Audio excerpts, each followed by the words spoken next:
Welcome to Psychic Holistic Spotlight. I'm your host, Josie Way, and co-hosting with me tonight is Kathy Medeiros. We have two guests tonight on one subject. They're good friends, and it's about improving themselves and their relationships through studying astrology. And our first, the guest to my immediate left, if I don't have that wrong, this is left. I get dyslexic with right and left. Is Tess Brown Lavoie, and seated next to her is Susanna Coder. Thank you for having us. Thank you for being here. How did you get started with this? I mean, how did you first meet, and how did you get started with studying astrology? When did it start? Well, I guess that's sort of a multi-part question. How we first met, we are actually from the same town in Massachusetts called Brookline, and we went to high school together, but we didn't really talk or interact. Then years later, after, I don't know, we went to school and stuff, I met Tess again after moving to Providence. And yeah, I don't know if you want to sort of take the next questions. I kind of forgot what they were. Yeah. One of it was... Sorry, I just interested in the astrology. Yeah, I think we both started I got interested in astrology just through sort of reading other people's horoscope, or my horoscope that was written for me, or sort of friends' horoscopes, and like starting to feel some affinities with qualities that other people have ascribed to my sign or to people I know. And then starting to see certain patterns in myself and other people who I'm close with, or I guess the way I started paying attention to the qualities of different signs was by starting to record which of my friends were which signs, and just starting to remember, whose sun sign or rising sign. Like a Taurus would be very, very practical. Yeah, and earthy, but also like moving past some of the more like vague language used to describe a sign, and just think like Susanna, for example, is a Taurus, and one of my best childhood friends was a Taurus, and like maybe you would hear in a book it would say like a Taurus is stubborn, but I have lots of people in my life who are stubborn that aren't Tauruses. Yeah, and so there's like a sort of like there's more minute grades to these qualities, that like what's similar between Susanna and my old friend Sarah is like a more subtle current. Well, also, when you're a child, you don't embrace all the same qualities. It develops. It's not like a Taurian child is going to be one way. But later in life, you'll see that you have a lot of Taurian qualities. But a lot of times, children actually avoid the qualities. Like, for instance, a Libra having difficulties with decisions at times.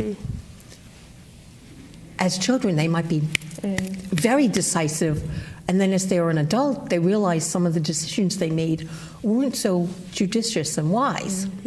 So they become much more tempered with their decisions. Now, you've referred to the sign and the rising sign. What's the difference between those two? The way I understand, we're both, just as a disclaimer, both of us are very, we're new to studying astrology, so I don't want to. So your interpretation is what I'm looking for. Yeah, my understanding of it is the sun sign is, I think of it often in like through a sort of like musical metaphor of maybe being like a key and it's like something that is seen like through a key of something, a key of Aries or something, and that will sort of inform the way in which all the other signs are interpreted, or what that their note would be, or what would be harmonic, and that, and so on and so forth. It almost like sheds all the other signs in like a different light, in this specific unifying light. And then the rising, which is the first house, or the it's the ascendant. It's the moment of your birth. Right, when the sun, I don't know Not actually. the date of your birth, which is But the the sun sign, time. but the moment. And my understanding of that is that it's sort of what you project immediately to the world, or sort of like a, perhaps how you could even see yourself, but more so it's like an outward appearance, like an immediate first impression. Yeah, which can actually dominate your sun sign. It could, the rising sign. I'm an Aquarius with Cancer, so people see the Cancer more than the Aquarius in me. Now, do you follow the Western astrology or the Eastern astrology? Well, it's interesting, or I don't know if it's interesting, because I was going to say, too, to sort of go back to your first question of like, how did we get into these, into the study of astrology? And I think for me, my contact with astrology at first has always been more through Chinese horoscope, which I have a very limited knowledge of, but my mom, she's Korean, so she's not like the Chinese horoscope, I don't think really has as much significance culturally as it does maybe in China, or at least in her life. But it was certainly like, if astrology was brought up or had any significance, it would usually be through that sort of language, like, oh, well, I'm year of the rat and he's year of the tiger, and like in these ways of being like metal, wood, fire, like in that sense. And so it wasn't something I was very fluent in, but that was Something you were aware of? yeah, of being like that, like dragon was desirable, and then, once I learned about like my sun sign as being Taurus, and I was born near the ram, and so there's a sort of that like So you do kind of similarity of both. animal that like, or just like, is it a coincidence? Maybe it is, maybe it isn't, but like it doesn't really matter either way, because I can bridge that relation in sort of ways in which they're connected. I don't know. There's also Indian astrology, which I have yet to meet somebody that practices it, but it's different. Yeah, I mean, I feel like no matter the wisdom of astrology is so ancient that the symbolism that's used to convey these principles of elements and balance and imagery or animals or that, I mean, it's really important. Those imagery and that symbolism is deeply imbued with all this historical meaning. But as sort of a beginner to studying astrology, it's really useful to be able to have those symbols as an entry point. And I wouldn't say that I'm necessarily dedicated or committed to one set of symbols so much as I'm eager to open myself up to being receptive to the symbolism that conveys this ancient wisdom. Yeah. How have you found that it has helped you in understanding others as well as yourself?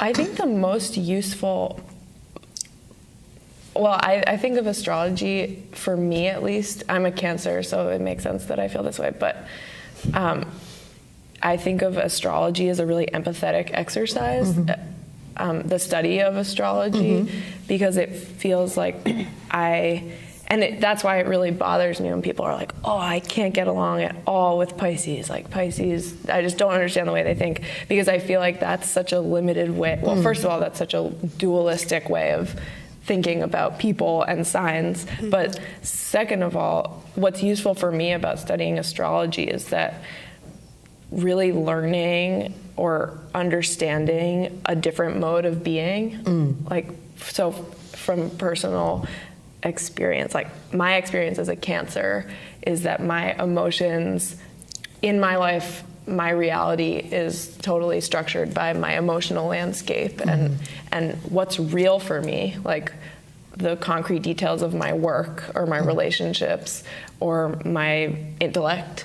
Those are all really sort of like a partnership between maybe something tangible or concrete and then what's going on in my heart but that's not the way everyone thinks. You know, some people are more governed by logic or by the tangible earth or by something more solid. And so learning about astrology and learning that and sort of starting to understand how how the way that a Virgo's mind is structured or the way that a Virgo's behaviors are structured, or learning about these different inputs or these different frameworks that people use to live their lives. Yeah, and when you're playing with a couple of different things, plus interplanetary current influences, you know, like my Aquarius is very, I talk about it being an airhead. It's me, so I can call myself an airhead. But it's very into thought. But the Cancer is very into feeling. So the two of them, sometimes I have trouble balancing which one to go with if there's a choice. And this is true for most of us.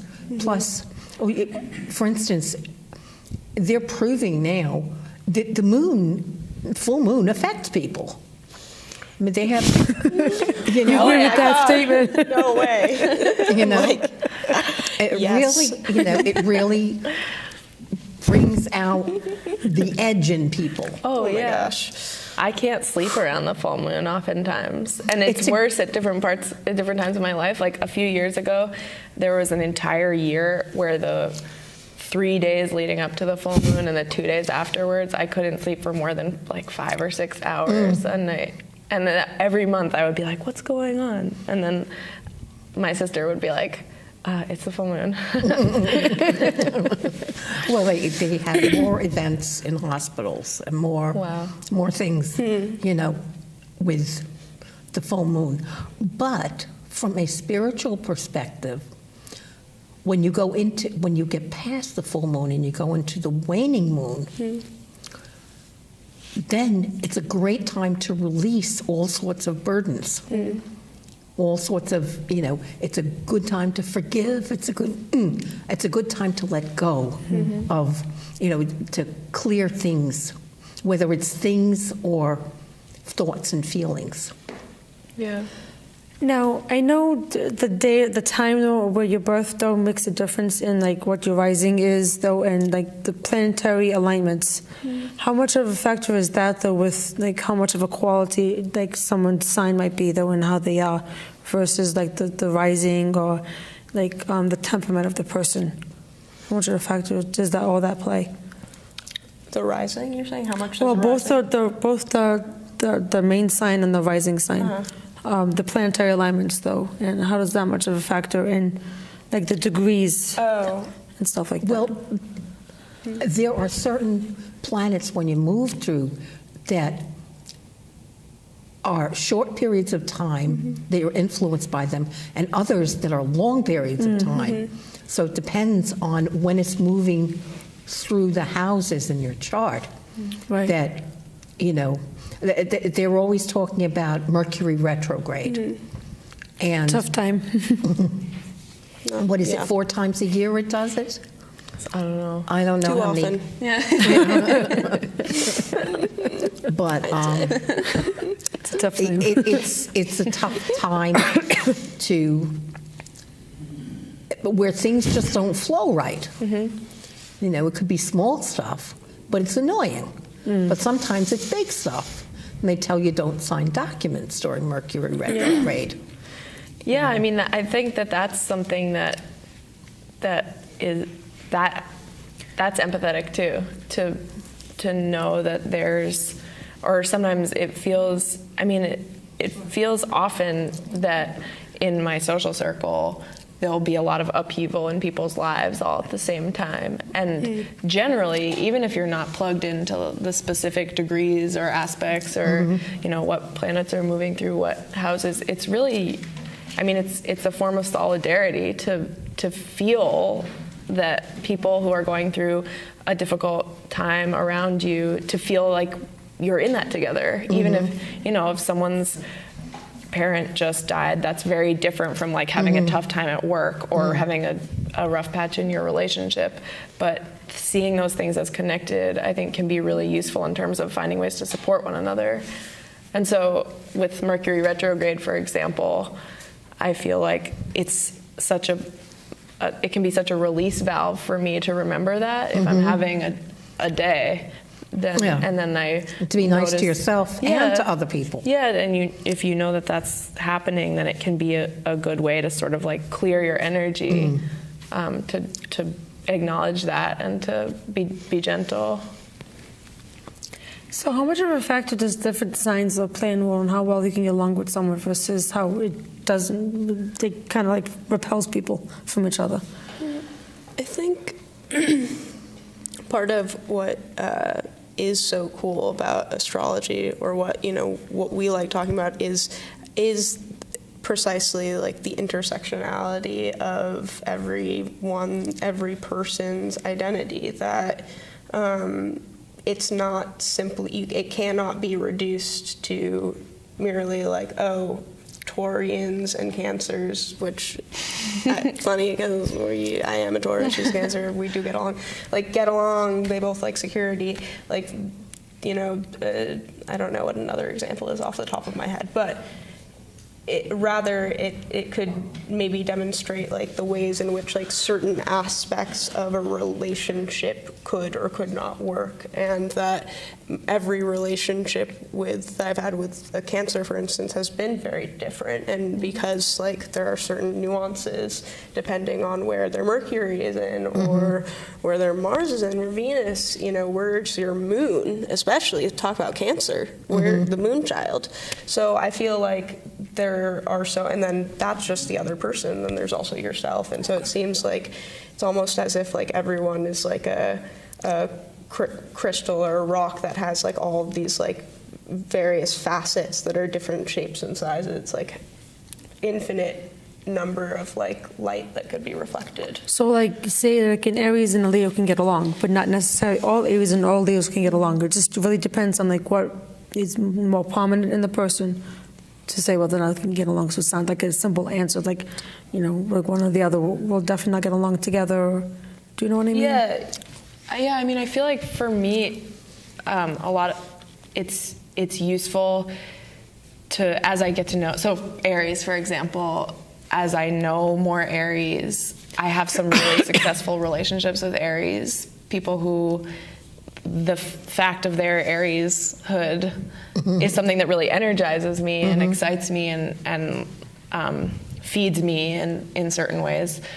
And then there's other Aries who kind of burn too bright for me, or you know, it's like I don't want to say it's too much Aries, but it's just an articulation of that sign, which is more difficult for me to understand. Okay. And so I think more than I used to be more eager to like get to the bottom of which signs I got along with and which signs I don't, but I really don't think it's that simple. I think it's way more complex and nuanced, and it's more a matter of learning from the relationships you have with. So, you know, if you have a relationship with a Sagittarius that crashes and burns in some way, then you can take information from that relationship about what was difficult or strenuous, and you can apply it in the future and be more empathetic and more attuned to what their challenges might be, or what their instincts might be. Sagittarians that I've known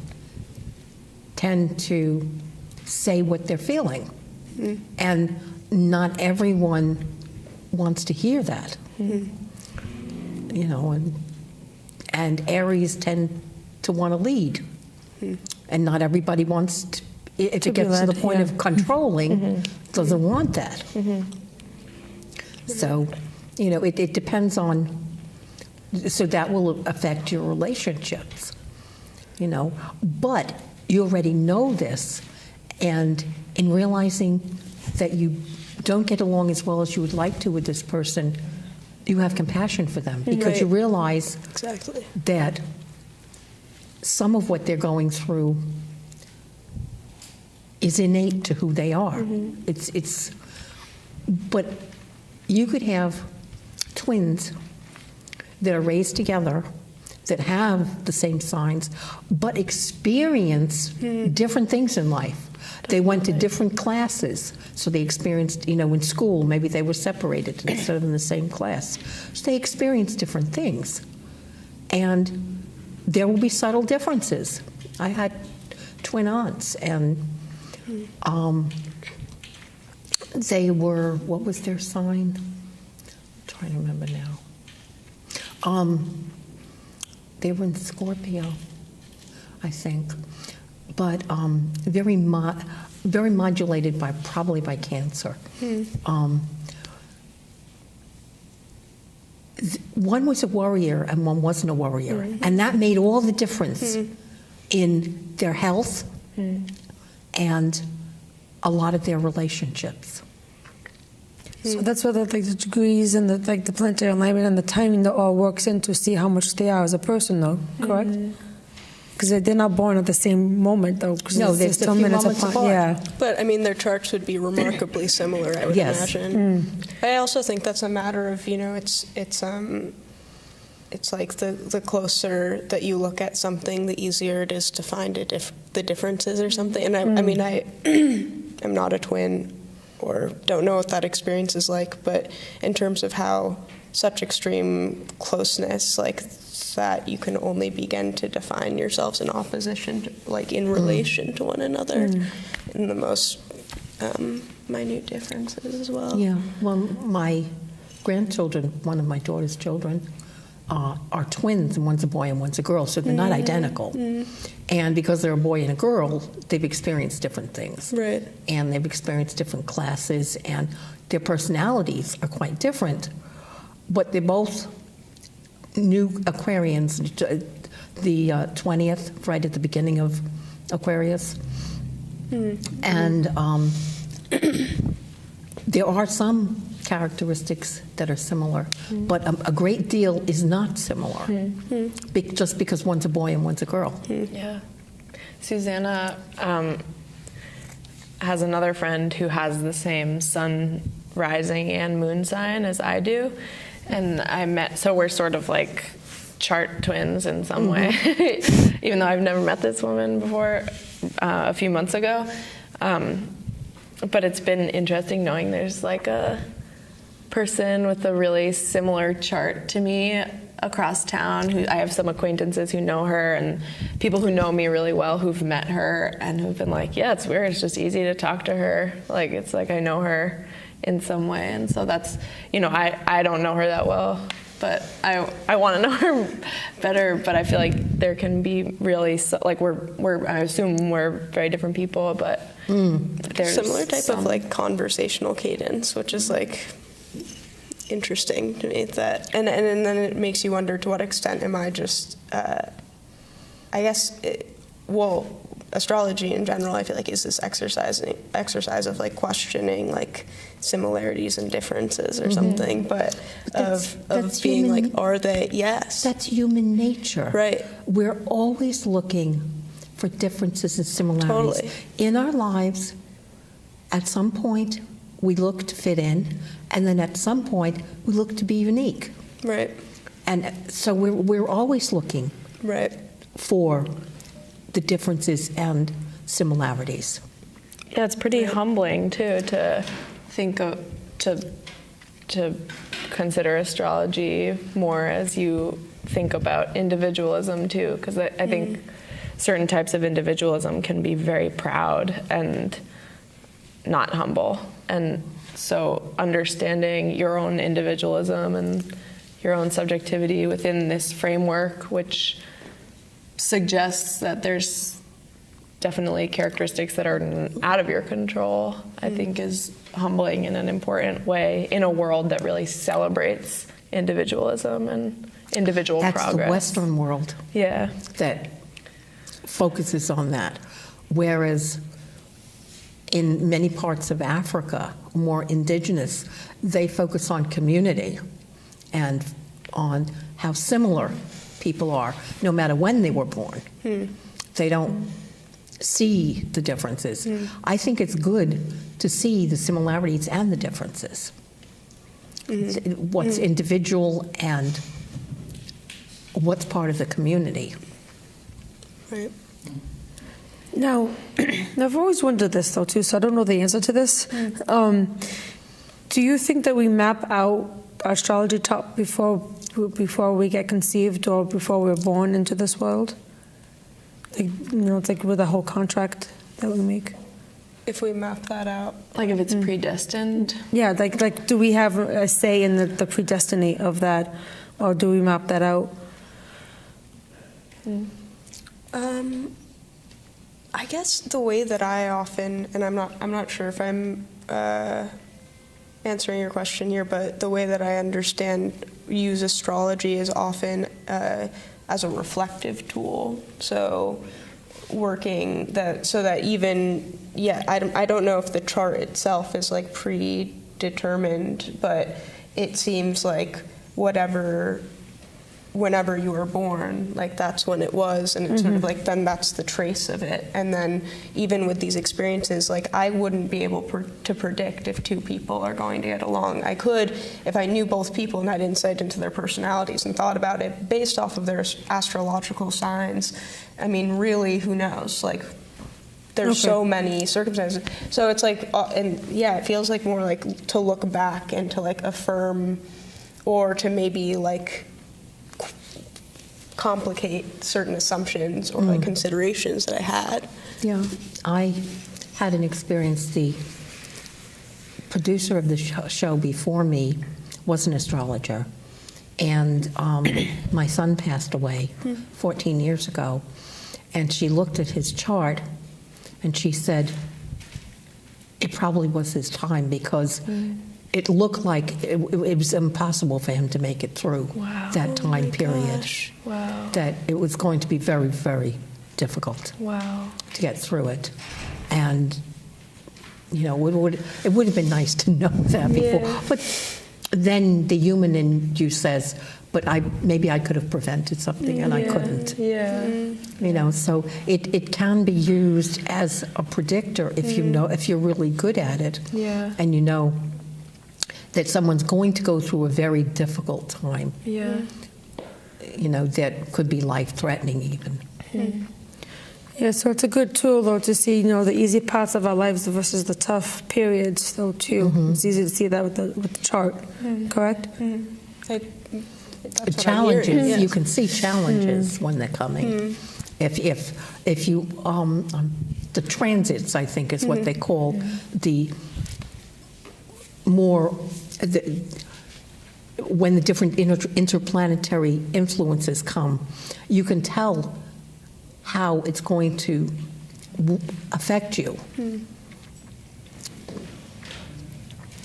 And plan accordingly. But you can also be aware of how it's affecting others. Yeah. If we're coming to the end of the show, and I'd like to know if you would like anyone to contact you with their questions about astrology and relationships. Where can they contact you? Well, I don't have any answers for anyone, but I love talking about astrology. My email address is my full name, tessbrownlavoie@gmail.com. Okay. And Susanna?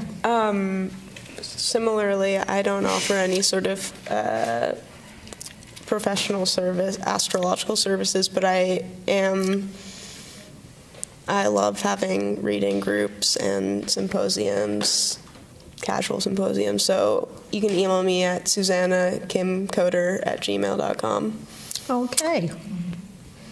Thank you very much. Thank you so much for Thank having you, us. dear audience, for being with us. And thank you, Kathy. Thank you, Tess. Thank you. And thank you, Susanna. Thank you.